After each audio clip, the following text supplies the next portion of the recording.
wa ashabihi wa man tabi'a hudahu ila yaumil qiyamah, amma ba'du. Farabbi syrah li sadri wa yassir li amri wahlul uqdatam min lisani yafqahu qawli. Yang saya hormati dan saya muliakan para masyayikh bil khusus Al-Mukarram Tuan Guru Haji Fakhrur Razi yang tadi telah memberi khutbah kepada kita semua tentang makna-makna yang tersimpan dari ayat-ayat perintah ibadah haji. Tidak hanya terkait dengan kehidupan kita di dunia, tetapi ternyata perintah ibadah haji itu juga menggambarkan perjalanan kita kelak di akhirat sampai pada proses hisab dan terakhir. Mudah-mudahan Allah Subhanahu wa taala katabana min ahlil yamin, menjadikan kita semua termasuk orang-orang yang menjadi ahli syurga. Amin ya rabbal alamin. Para asatidz dan bapak-bapak, saudara-saudara sekalian yang dirahmati Allah Subhanahu wa taala. Setelah beberapa waktu kita dapat menyambung pengajian kita, saya baca dan diikuti ya sebagaimana kebiasaan kita tayammunan wa tabarrukan bi ayatillahil mubarakah. A'udzu billahi minasy syaithanir rajim. A'udzu billahi minasy syaithanir rajim. Bismillahirrahmanirrahim. Bismillahirrahmanirrahim. Wa idh qulna adkhulu hadhil qaryah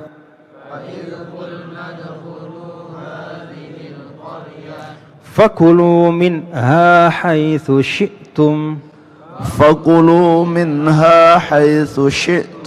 haitsu syi'tum ragadan wadkhulul baba sujjada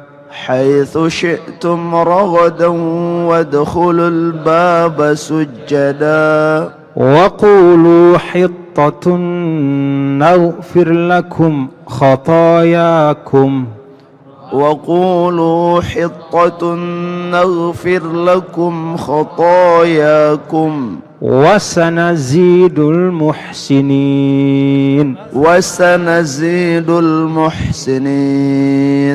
فبدل الذين ظلموا قولا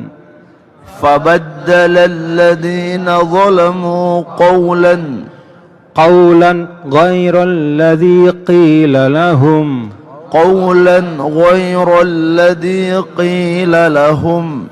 فأنزلنا على الذين ظلموا رجزا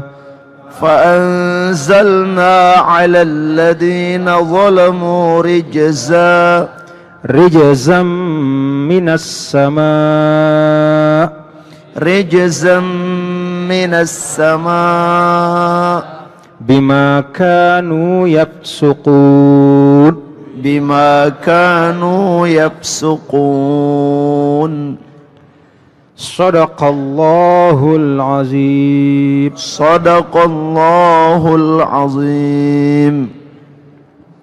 Bapak-bapak dan saudara, ayat ini juga masih dari 5899, bagian dari pelajaran yang dapat kita ambil dari rangkaian perjalanan suatu bangsa bersama nabi-nabinya.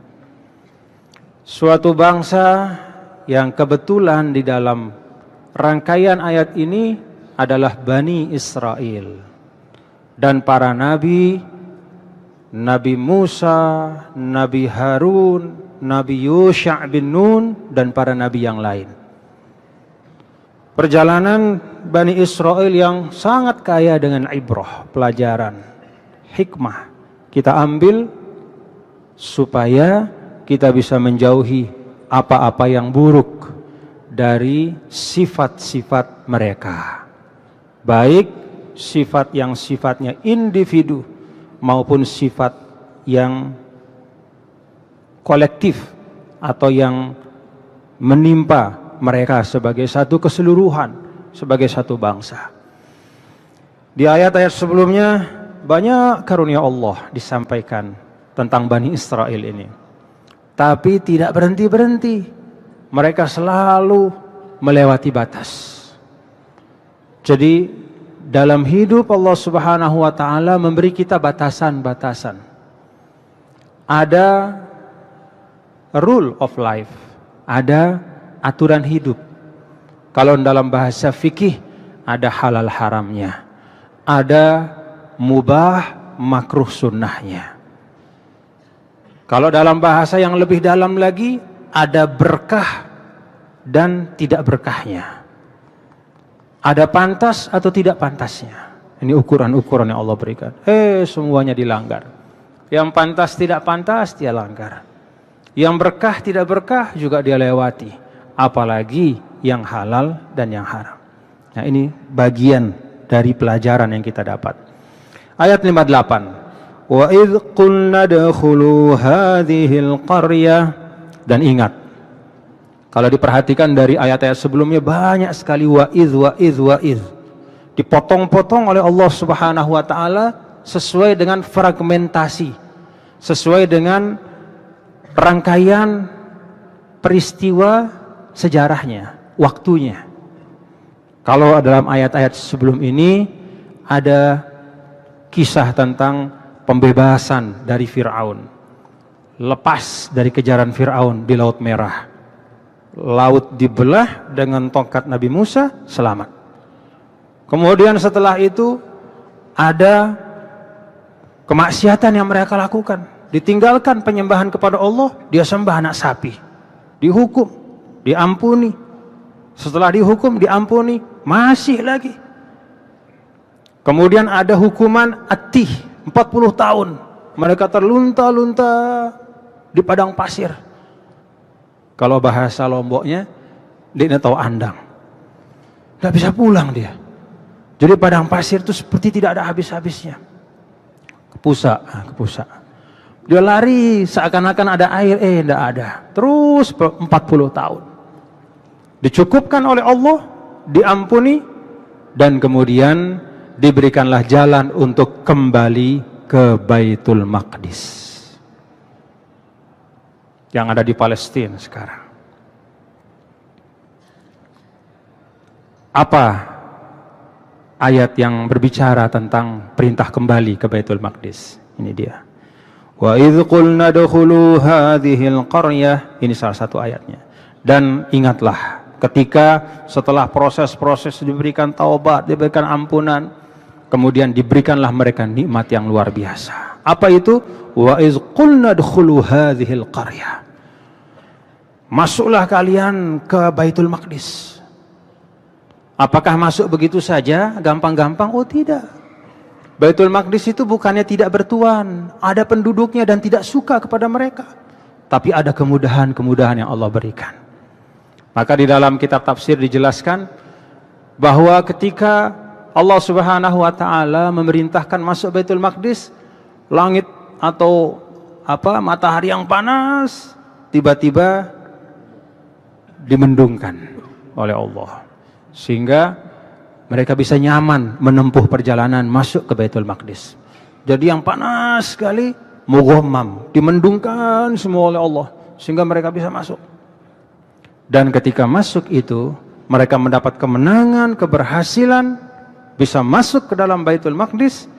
Di sini fakulu minha. Jadi wa idz qulna dukhulu hadhil qaryah, dan ingatlah ketika kami katakan kepada kalian semua, masuklah kalian semua ke desa ini, hadhil qaryah. Jumhur ahli tafsir mengatakan hadhil qaryah ay Baitul Maqdis. Ada beberapa perselisihan, pandangan, perbedaan, apa itu desa ini, itu kota ini maksudnya apa? Tapi sebagian besar ulama mengatakan Baitul Maqdis, Al-Quds. Fakulu minha haitsu syi'tum ragada. Masyaallah. Udah langit diberikan mendung, ketika masuk ke Baitul Maqdis yang terkenal dengan kesuburannya, mereka dipersilahkan oleh Allah. 40 tahun dia tahu andang, enggak tahu jalan apa, masuk ke Baitul Maqdis yang hijau, dipersilahkan oleh Allah menikmati karunia yang ada di sana. Fakulu minha. Maka makanlah dari desa itu. Bukan tanah yang dimakan maksudnya. Bukan desanya dimakan, tapi minha ay min mahsulat ard hadhil qaryah. Min marzuqat ard hadhil qaryah. Apa yang dihasilkan oleh bumi yang berkah ini. Di Baitul Maqdis itu terkenal dari dulu zaitunnya nomor 1 di dunia.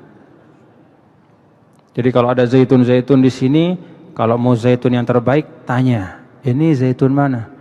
Nah, kalau ini zaitun Baitul Maqdis, pasti nomor 1. Semua yang ada di situ adalah yang terbaik. Buah-buahannya, segala macam. Ragadan haitsu syi'tum, di mana saja, di sudut manapun. Ragadan ay wasi'an. Jadi ragad itu artinya lapang dan luas. Kadang-kadang ada banyak rezeki tapi hati tidak lapang. Itu bukan ragadan. Tapi ada banyak rezeki kita bisa pilih dan kita diberi kebebasan, hati kita lapang, hati kita senang, hati kita penuh kesyukuran, itulah ragadan. Fakulu minha haitsu syi'tum ragadan. Masya Allah, karunia Allah luar biasa. Wadkhulul baba sujjada, dan masuklah kalian ke dalam kota itu. Dulu yang namanya kota-kota zaman lampau selalu ada benteng yang melingkarinya. Benteng itu ada pintu-pintunya. Jangan bayangkan yang namanya Baitul Maqdis itu seperti kota Mataram, tidak, kecil. Ya. Tapi sudah termasuk satu kota zaman dulu. Maka sekelilingnya itu diberikan tembok, dibangun supaya terlindung dari orang yang ingin menyerang desa itu. Biasanya di ujung-ujung, di sudut-sudut tertentu ada pintu-pintunya. Wadkhulul bab, masuklah ke pintu kota itu sujada, dalam keadaan bersujud. Raki'in, sajidin, syakirin Allah Ta'ala. Itu kata para ulama dalam kitab tafsir. Yaitu dalam keadaan ruku, sujud, dan bersyukur kepada Allah. Bapak-bapak, saudara,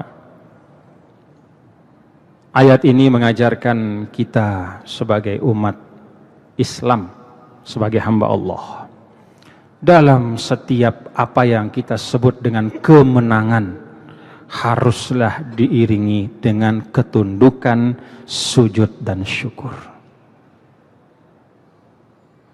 Jadi dalam ajaran agama kita itu kemenangan bukan gaya-gaya, bukan karena hebat kita, tapi karena karunia Allah, karena hadiah dari Allah. Maka menerimanya harus dengan menunjukkan sikap berterima kasih, bersyukur kepada yang memberikan kemenangan, keberhasilan. Maka alhamdulillah 27 Juni kemarin kita sudah berpilkada.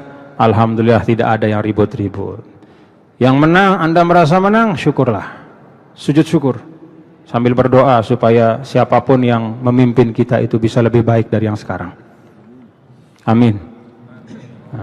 Amin. Diriwayatkan di dalam sejarah ketika Nabi kita, Nabi besar Muhammad sallallahu alaihi wasallam, beliau masuk kota Mekah pada saat Fathu Makkah.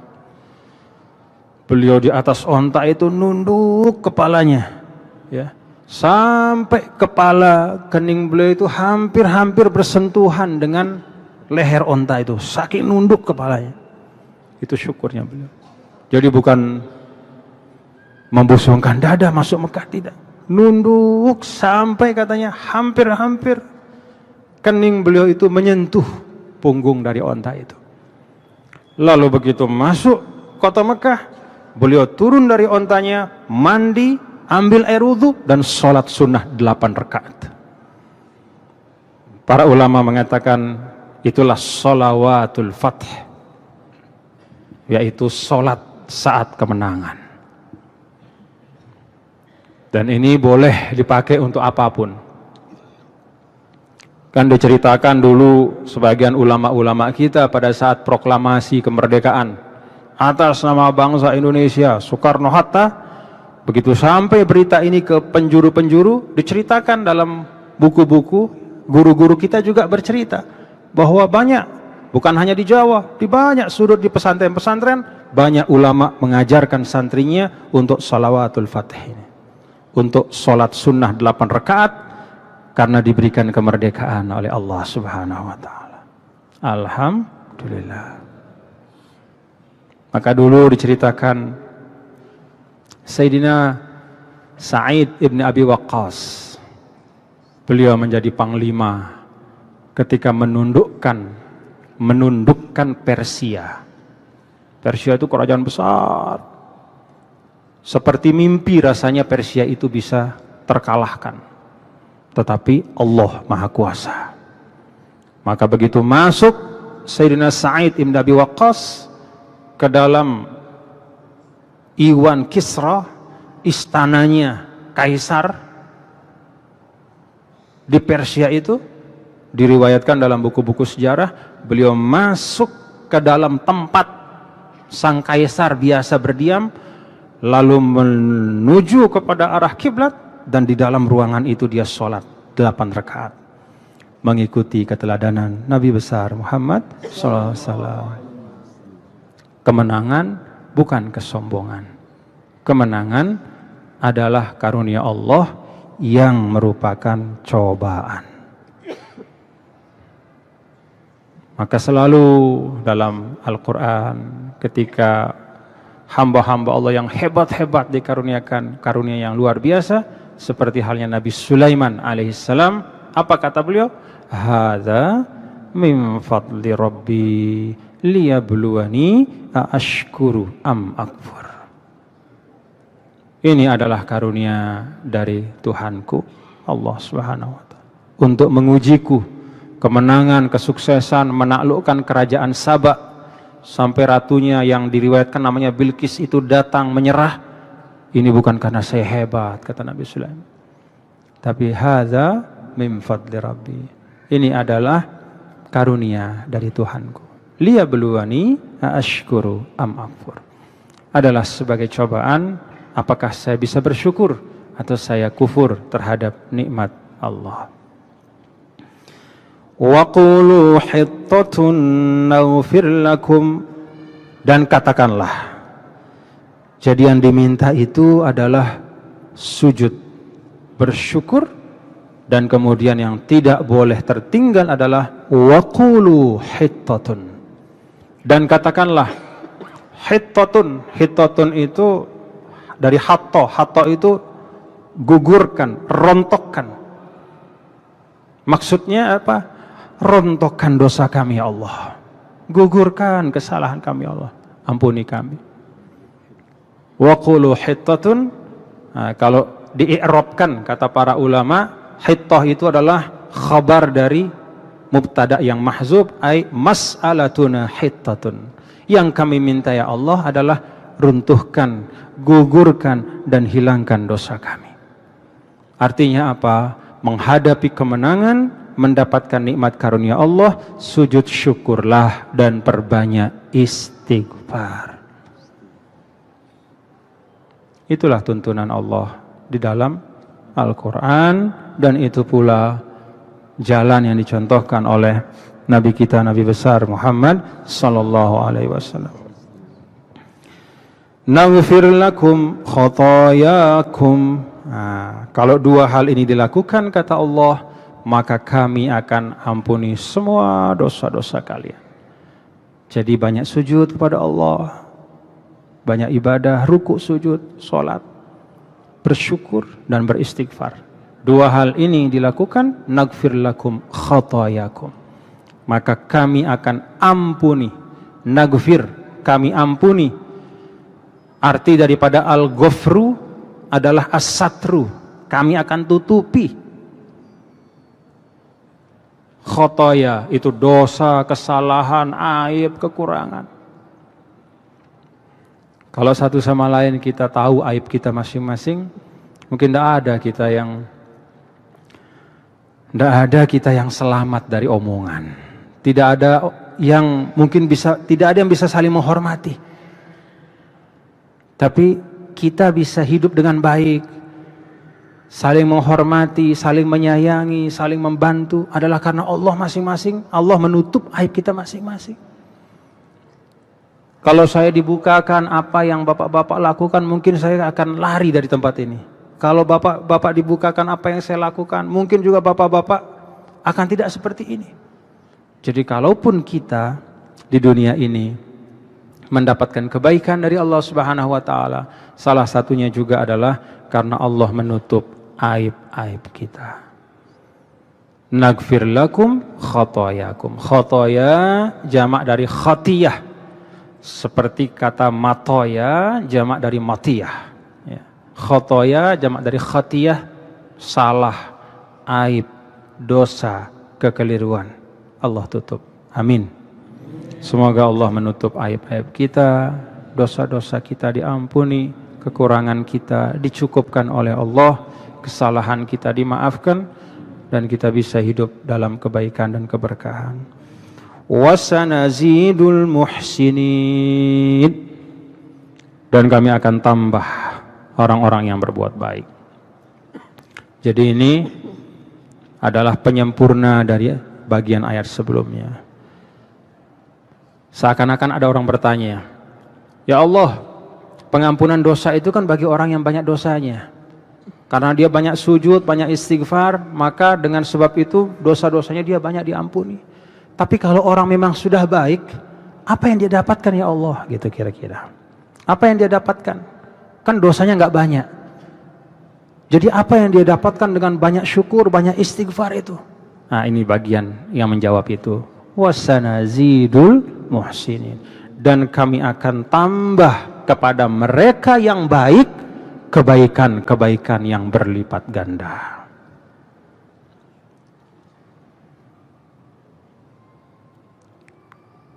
Wallahu a'lam bishawab. Satu ayat dulu pada kesempatan ini ya Bapak-bapak, karena kebetulan nanti ada beberapa kegiatan saya. Mungkin setelah ini ada tanya jawab atau ada pertanyaan atau ada masukan, ada usulan.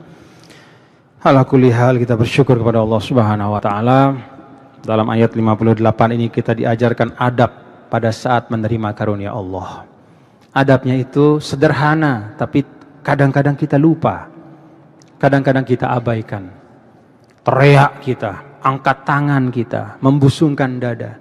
Padahal adabnya sederhana. Sujud syukur, ucapkan alhamdulillah, dan perbanyak istighfar. Maka kemenangan atau keberhasilan apapun, kecil apalagi besar, itu akan membawa berkah dan kebaikan untuk kita semua. Wallahu a'lam bishawab. Terima kasih.